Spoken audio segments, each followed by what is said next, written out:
be one of the most important applications we can have of this stuff has to do with linear motion.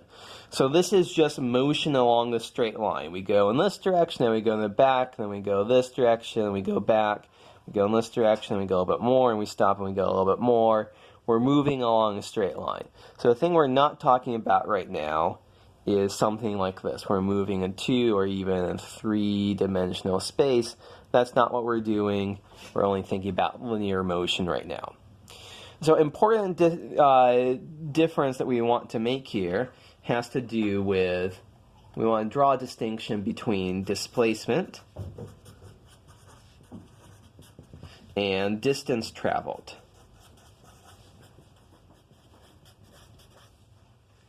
So what's going on here? Suppose that we start here, and suppose we go for 20 miles to here, so that's 20 miles, and then suppose we go backwards 10 miles.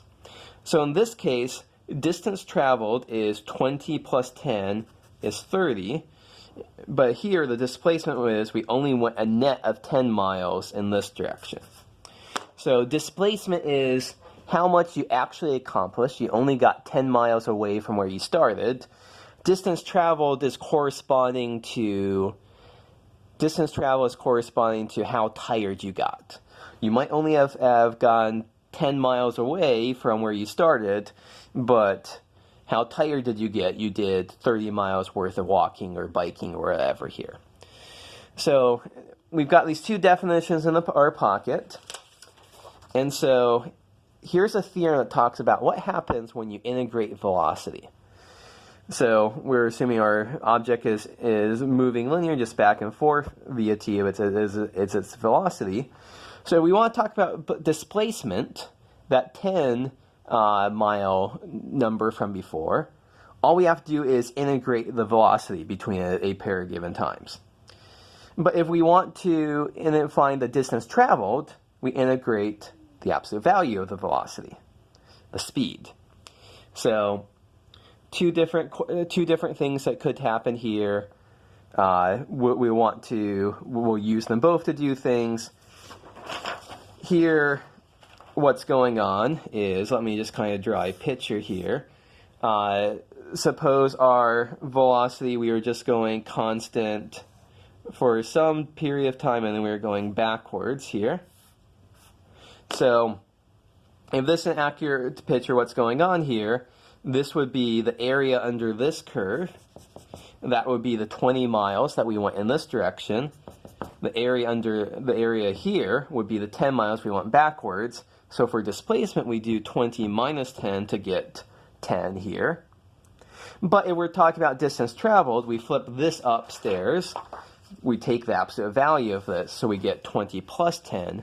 We get positive 30 there. So let's actually do a calculation all the way through to illustrate what's going on here. So suppose that we have velocity function for some particle, t cubed minus 10t squared plus 24t. That here is our velocity function. So let's do two things. We want to find, so t is running between 0 and 6. So let's find displacement, and let's find the distance traveled. So for displacement, all we have to do is integrate v of t between our two t values for displacement. So our expression here is the integral from 0 to 6 of t cubed minus 10t squared plus 24t dt. And so this is going to be t to the 4th over 4 minus 10 thirds t cubed plus 12t squared. Evaluate this between 0 and 6. And so this ends up being 6 to the 4th over 4 minus 10 thirds times 6 cubed plus 12 times 6 squared. When we plug in 0, we just get lots of zeros. And crunch, crunch, crunch, evaluate this. Our overall displacement was 36 meters.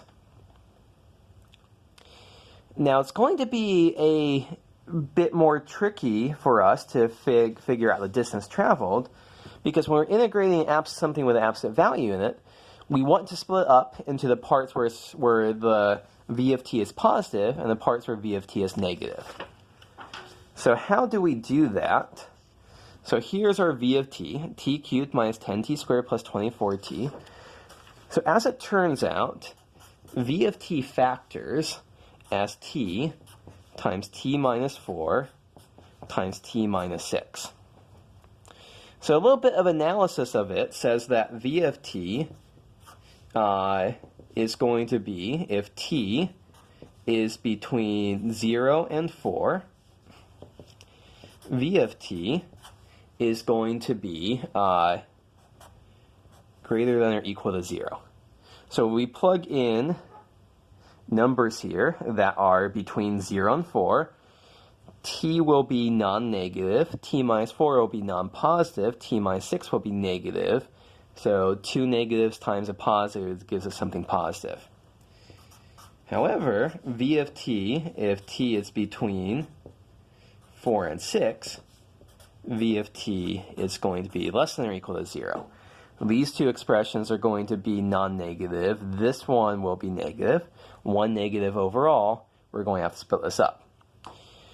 So what do we have here? The integral from 0 to 6 of the absolute value of v of t dt is equal to the integral from 0 to 4 of v of t dt minus the integral from 4 to 6 of v of t dt.